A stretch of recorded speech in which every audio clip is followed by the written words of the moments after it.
পৃথিবীতে সবচেয়ে আকর্ষণীয় এবং লোভনীয় বস্তুকে নিয়ে শুরু হয় নানা ঘাত প্রতিঘাত এবং ষড়যন্ত্র।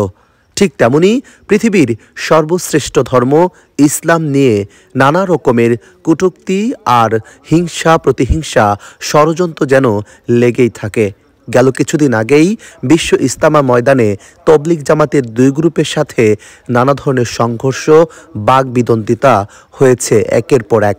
তবুও যেন সব কিছু পেরিয়ে অবশেষে দ্বিতীয় পর্বে গত 2, 3, 4 এবং 5 ফেব্রুয়ারিতে অনুষ্ঠিত হয়েছে বিশ্ব ইজতেমা। দেশের 32 জেলায় দ্বিতীয় পর্বে অংশগ্রহণ করেছেন হাজারো মুসল্লিরা। উৎসবমুখর পরিবেশ এবং শান্তি শৃঙ্খলার মধ্য দিয়ে উদযাপন করা হয়েছে বিশ্ব ইজতেমার দ্বিতীয় পর্বে। একদিকে যেমন আবহাওয়া ছিল শুষ্ক এবং সহনীয়, সূর্য উদিত হওয়ার আগেই শবে সাদিকের পূর্বে একসাথে জামাতের সাথে ফজরের নামাজে মহান আল্লাহর কাছে মাথা নত করেন হাজারো মুসল্লি। এরপর সকালে শুরু হয় নাস্তা তৈরির কাজ। নিজস্ব অর্থায়নে নিজ দায়িত্বে নিজেরাই এই রান্নাবান্না করে থাকেন। এ যেন এক অনন্য অভিজ্ঞতা। দেশের নানা প্রান্ত থেকে ছুটে আসা এ সকল মুসল্লিরা তারা একসাথে রান্না করেন, আবার একসাথে বসে খান। তাদের মধ্যে এক অনন্য ভ্রাতৃত্ববোধ। এ কারণেই এই দলের সদস্যদেরকে বলা হয় সাথী ভাই। কি রান্না করতেছেন আপনি? মুরগি খিচুড়ি হবে। এটা নিয়ে কয়বার আসলেন ইজতেমায়? এবার আমি প্রথম। কেমন লাগছে? খুব ভালো লাগছে। আমার জিন্দেগিটা যেন আমি আল্লাহ এবং রাসূলের উপর চলতে পারি, এই দিকে দৃষ্টিকে রেখে বা মনোনিবেশ করে এই বিশ্ব ইজতেমায় আসা।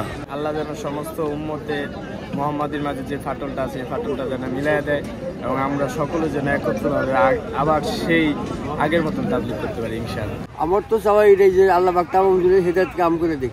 তামাম দুনিয়ার সমস্ত কাফের মুশরিক যত আছে সবাইকে আল্লাহ হেদায়েত দিয়ে দিক। সমস্ত মুসলমানদের নবীলা কাজ করতে পারে, এটাই আমাদের আশা। আপনি কয় চিল্লার সাথে?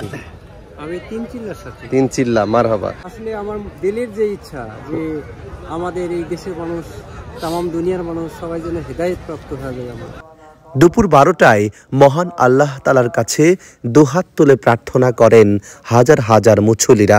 এ সময় আখিরি মোনাজাতে অংশ নিয়েছেন দূর দূরান্ত থেকে আগত হাজার হাজার মুসল্লিরা। মোনাজাত শেষেই রাস্তায় দেখা দেয় তীব্র যানজট। অন্যান্য দিনগুলোতে দূর দূরান্ত আগত মুসল্লিরা ইজতেমা ময়দানে অবস্থান করলেও অনেকে শুধু মোনাজাতে শরীক হবার জন্য এসেছেন ইজতেমা ময়দানে। তবে ময়দানের ভেতরে জায়গা না পেলে রাস্তাঘাটের মধ্যেই দাঁড়িয়ে বসিয়ে মোনাজাতে অংশ নিয়েছেন। মোনাজাত শেষ হওয়ার পর এবার নিজ নিজ বাড়িতে ফিরে যাওয়ার পালা। তবে অনেকেই এখান থেকে চিল্লায় বের হয়েছে। যারা চিল্লায় বের হচ্ছেন তারা এভাবেই সাথী ভাইদের কাছে বিদায় নিয়ে যাচ্ছেন। এখান থেকে আবার অনেক মুসল্লি কেউ 1 চিল্লা, কেউ বা 3 চিল্লার জন্য ইসলামী দাওয়াত প্রচারের উদ্দেশ্যে বিভিন্ন জেলায় বের হয়ে যাচ্ছেন। আশরাফ হাসান, হৃদয় বাংলা 24, গাজীপুর।